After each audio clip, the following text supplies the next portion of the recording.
사도신경 고백함으로 10월 24일 금요일 새벽기도회 시작하겠습니다. 전능하사 천지를 만드신 하나님 아버지를 내가 믿사오며 그 외아들 우리 주 예수 그리스도를 믿사오니 이는 성령으로 잉태하사 동정녀 마리아에게 나시고 본디오 빌라도에게 고난을 받으사 십자가에 못 박혀 죽으시고 장사한 지 사흘 만에 죽은 자 가운데서 다시 살아나시며 하늘에 오르사 전능하신 하나님 우편에 앉아 계시다가 저리로서 산 자와 죽은 자를 심판하러 오시리라. 성령을 믿사오며 거룩한 공회와 성도가 서로 교통하는 것과 죄를 사하여 주시는 것과 몸이 다시 사는 것과 영원히 사는 것을 믿사옵나이다. 아멘. 찬송가 293장으로 함께 찬양 드리겠습니다. 오늘 이 새벽에 하나님께서 저희에게 주신 말씀은 스가랴 9장 9절부터 17절까지의 말씀입니다. 우리 이 말씀을 함께 같이 봉독하겠습니다. 시온에 따라 크게 기뻐할지어다. 예루살렘의 따라 즐거이 부를지어다. 보라, 내 왕이 내게 임하시나니 그는 공의로우시며 구원을 베푸시며 겸손하여서 나귀를 타시나니 나귀의 작은 것 곧 나귀 새끼니라. 내가 에브라임의 병거와 예루살렘의 말을 끊겠고 전쟁하는 활도 끊으리니 그가 이방 사람에게 화평을 전할 것이요 그의 통치는 바다에서 바다까지 이르고 유브라데 강에서 땅끝까지 이르리라. 또 너로 말할진대 내 언약의 피로 말미암아 내가 내 갇힌 자들을 물 없는 구덩이에서 놓았나니 갇혀 있으나 소망을 품은 자들아, 너희는 요새로 돌아올지니라. 내가 오늘도 이르노라. 내가 내게 갑절이나 갚을 것이라. 내가 유다를 당긴 활로 삼고 에브라임을 끼운 화살로 삼았나니 시온아, 내가 내 자식들을 일으켜 헬라 자식들에게 치게 하며 너를 용사의 칼과 같게 하리라. 여호와께서 그들 위에 나타나서 그들의 화살을 번개같이 쏘아내실 것이며 주 여호와께서 나팔을 불게 하시며 남방 회오리 바람을 타고 가실 것이라. 만군의 여호와께서 그들을 호위하시리니 그들이 원수를 삼키며 물맷돌을 밟을 것이며 그들이 피를 마시고 즐거이 부르기를 술 취한 것 같이 할 것인즉 피가 가득한 동이와도 같고 피 묻은 제단 모퉁이와도 같을 것이라. 이날에 그들의 하나님 여호와께서 그들을 자기 백성의 양떼같이 구원하시리니 그들이 왕관의 보석같이 여호와의 땅에 빛나리로다. 그의 형통함과 그의 아름다움이 어찌 그리 큰지 곡식은 청년을 새 포도주는 처녀를 강건하게 하리라. 아멘. 네, 오늘 저희가 나눌 말씀 스가랴 9장 하반절 말씀입니다. 어제 1절부터 8절까지 먼저 살펴봤는데요. 하나님께서 이스라엘을 둘러싼 모든 적대 세력을 심판하시고 당신의 집을 지키시겠다고 약속하는 내용이 어제 말씀에서 나왔습니다. 오늘은 어떤 말씀이 이어지는지 함께 보도록 하겠습니다. 먼저 9절 말씀입니다. 시온에 따라 크게 기뻐할지어다. 예루살렘의 따라 즐거이 부를지어다. 보라, 내 왕이 내게 임하시나니 그는 공의로우시며 구원을 베푸시며 겸손하여서 나귀를 타시나니 나귀의 작은 것 곧 나귀 새끼니라. 유명한 말씀이죠. 예수님께서 예루살렘 입성하실 때 그 예언이 성취된 가장 유명한 메시아 예언 중에 하나입니다. 시온에 따라 예루살렘에 따라 하나님께서 당신의 백성을 사랑하는 아버지가 딸을 대하듯이 이렇게 대하고 계신 그런 예언의 말씀인데, 이러한 호칭들을 보면은 하나님의 보호와 사랑이 담겨 있는 것을 알 수가 있습니다. 크게 기뻐할지어다, 즐거이 부를지어다. 이것은 단순한 권유가 아니라 명령을 하고 계십니다. 크게 기뻐하고 즐거이 부르라 라고 명령하고 있습니다. 왜 이러한 명령을 하시는 건가? 보라, 내 왕이 내게 임하시나니. 내 왕이 임하신다는 거죠. 이스라엘의 왕이 임하신다는 겁니다. 그 왕이 임하시기 때문에 크게 기뻐하고 즐거이 부르라 라고 명령하고 계신 겁니다. 그 왕, 그렇게 즐거이 부르고 크게 기뻐해야 할 그 왕은 어떤 특징을 가지고 있는가? 공의로우시다 라고 하셨죠. 이 왕은 공의로우신 분이십니다. 세상의 왕들, 많은 왕들은 불의하고 부패해 있지만 이스라엘의 왕, 오실 이스라엘의 왕은 공의로우신 분이라는 거죠. 도덕적으로 완전하시고 올바른 통치를 바르게 하실 수 있는 분이다 하는 겁니다. 두 번째로 구원을 베푸신다. 이 왕은 구원을 베푸시는 왕이시라는 거죠. 그런데 이 세 번째가 특징적입니다. 겸손하여서 나귀를 타시나니. 공의로우시며 구원을 베푸시는 왕이 오시는데 그 왕은 세상의 왕들과는 다른 왕이라는 겁니다. 보통 당시 고대 근동의 왕들은 성에 입성할 때에 마차나 준말을 타고 위험 있게 이렇게 입성을 했습니다. 특히 전쟁에서 승리하고 정복한 왕들은 백마를 타고 개선을 했는데 지금 스가랴를 통해서 예언되어진 곧 오실 왕은 나귀를 타고 오신다는 겁니다. 그것도 그냥 나귀가 아니라 나귀 새끼를 타고 오신다는 겁니다. 공의로우시며 구원을 베푸시는 그런 왕이 오시는데 왕인데 겸손하게 나귀 새끼를 타고 오실 거다라고 하는 예언입니다. 근데 여기서 나귀를 탄다고 하는 것은 깊은 의미가 있습니다. 이건 이제 보통 왕들처럼 그렇게 말을 타고 오는 것은 아니지만 나귀를 탄다라고 할 때에 이 나귀는 보통 평화의 시대에 타는 동물로 여겨졌습니다. 그러니까 나귀를 타고 온다는 것은 정복과 전쟁이 아니고 평화와 화해를 가져오는 그런 왕이다라는 의미가 있는 거죠. 그러니까 지금 예언을 통해서 오실 왕의 본질이 어떤 존재인지를 분명하게 알려주는 겁니다. 공의로우시며 구원을 베푸시는데 그 모든 것이 평화와 화해를 주기 위해서 오는 세상의 왕과는 다른 겸손한 왕이다 라고 하는 것이죠. 이 예언의 말씀은 결국 예수님을 통해서 성취되었죠.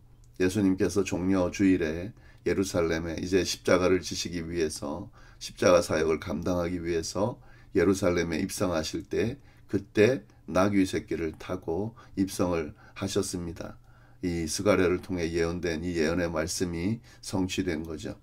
물론 제자들과 군중들은 처음에는 이해를 못했습니다. 그렇지만 예수님께서 의도적으로 이 예언을 성취하기 위해서 준비된 나귀 새끼를 끌고 와서 이렇게 그 나귀 새끼를 타고 십자가의 사역을 완성하신 거죠. 결국에 십자가 사역이 예수님을 예표하는 그대로 되었죠.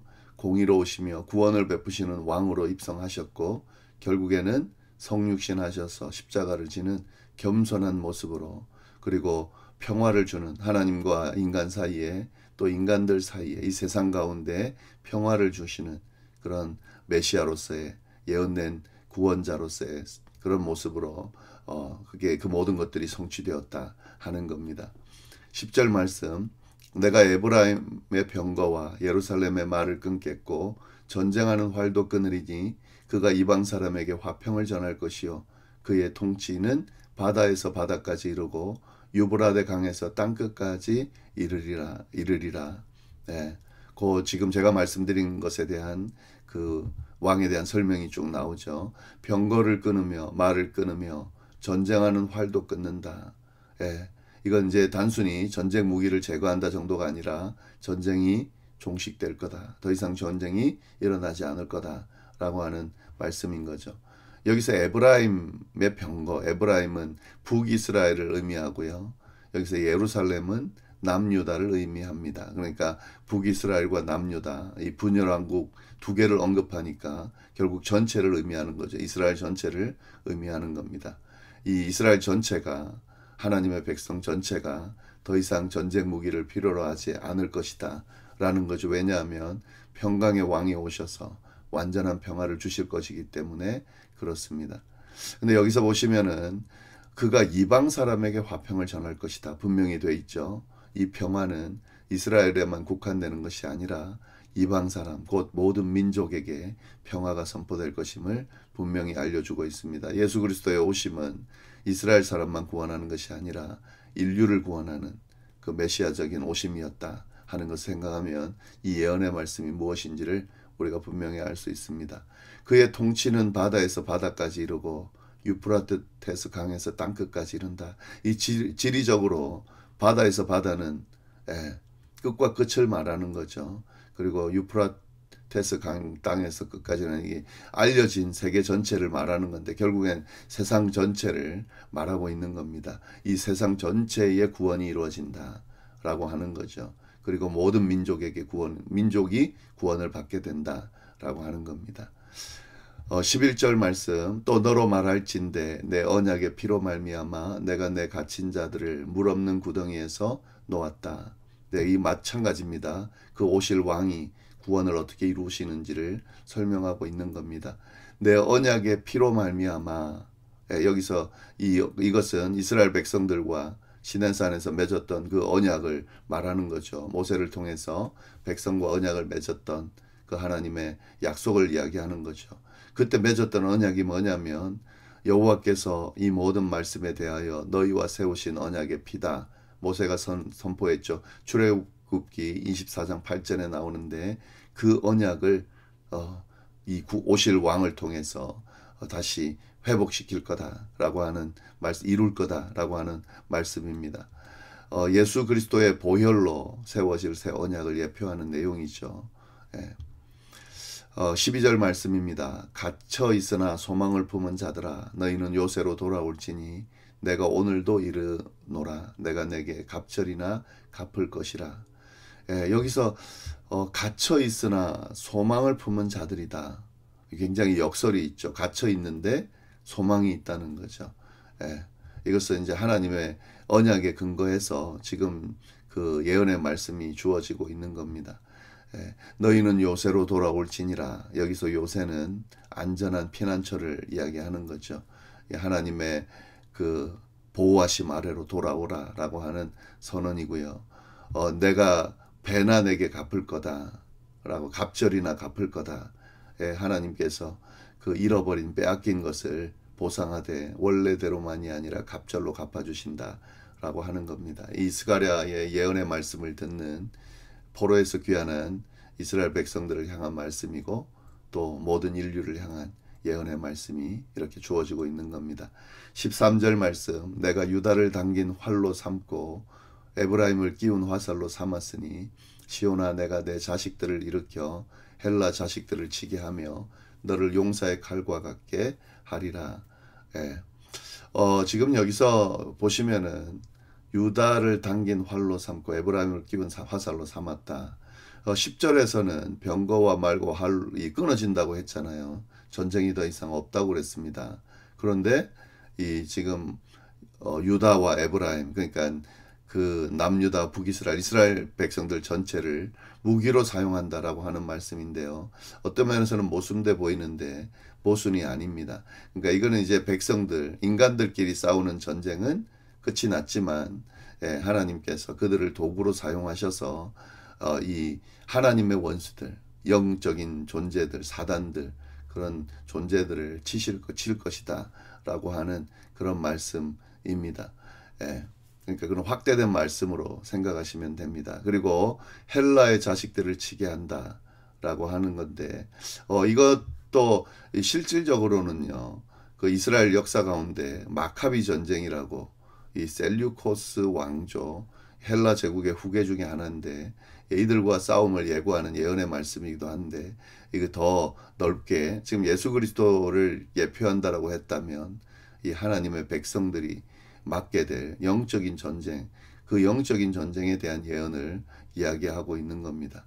그러나 너를 용사의 칼과 같게 하리라 하신 말씀을 보면 하나님께서 이 당신의 백성들을 강하게 하셔서 영적으로도 그렇게 하나님 여호와께서 친히 일하셔서 승리하게 하실 것이다 라는 예언의 말씀이 쭉 주어지고 있는 겁니다.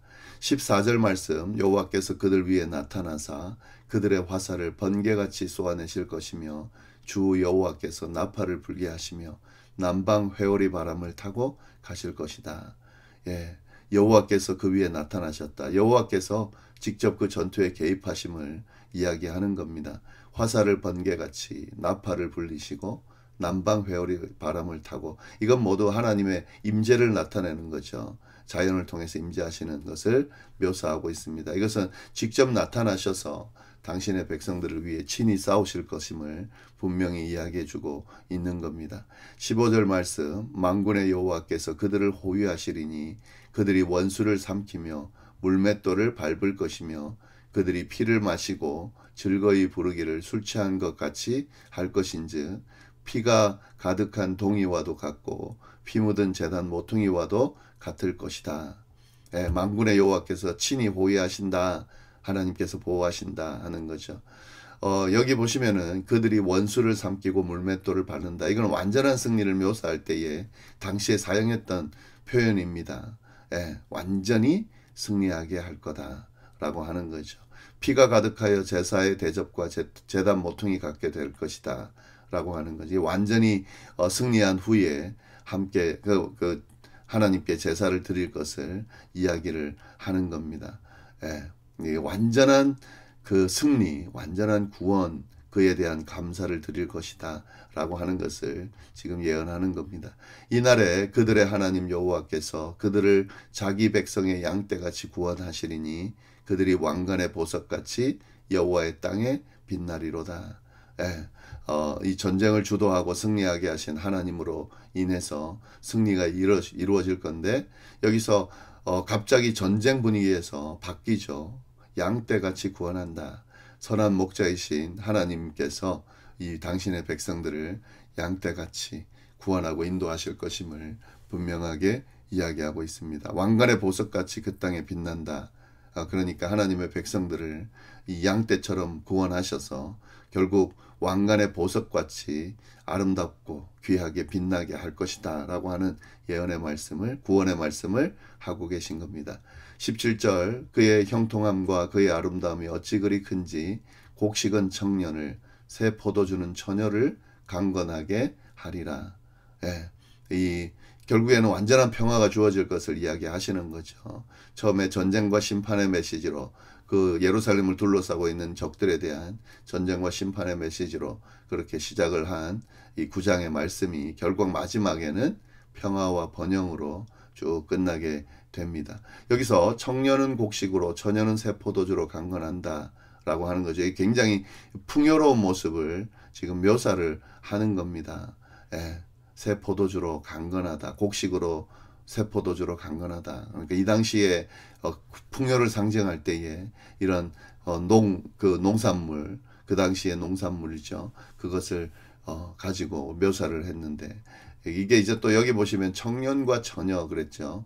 이 세대뿐만 아니라 다음 세대도 강건해질 거다라고 하는 의미입니다. 그러니까 이 하나님의 구원, 새로 오실 왕 메시아를 통해 구원이 이루어질 그 구원은 완벽한 승리, 완전한 평안, 그리고 완전한 구원, 다음 세대로 이어지고 미래로 이어지는 완전한 구원이 이루어진다라는 말씀을 쭉 하고 있는 거죠. 결국 이것이 예수 그리스도를 통해서 완성이 되었죠. 예수 그리스도를 통해 인류가 구원받는, 그리고 참된 이 세상이 줄 수 없는 평안을 얻게 되는 그런 역사가 일어났습니다. 이 예언의 말씀이 이미 스가랴 때부터 주어졌고 예수님을 통해서 이루어졌다라고 하는 사실이 참으로 귀한 사실로 우리에게 다가옵니다. 이 말씀 잘 생각하면서 우리에게 이루어진 이 구원의 은혜에 대해서 생각하고 감사하는 그런 시간이 되시기를 간절히 바랍니다. 기도하겠습니다. 하나님 아버지 감사합니다. 귀한 말씀 주셔서 감사합니다. 주님을 통해, 예수님을 통해 구원 얻을 것이라는 것을 이미 스가랴를 통해 예언했고, 그 예언의 말씀이 확실하게 이루어지고 그 이루어진 구원의 은혜가 저희에게까지 흘러오게 하심에 참 감사합니다. 늘 이 구원의 은혜를 생각하면서 구원을 베푸신 하나님께 감사하고 또 예수 그리스도를 믿는 그런 믿는 자로서의 삶을 살아가는 저희가 될 수 있도록 인도하여 주옵소서. 감사하며 예수님의 이름으로 기도드립니다. 아멘.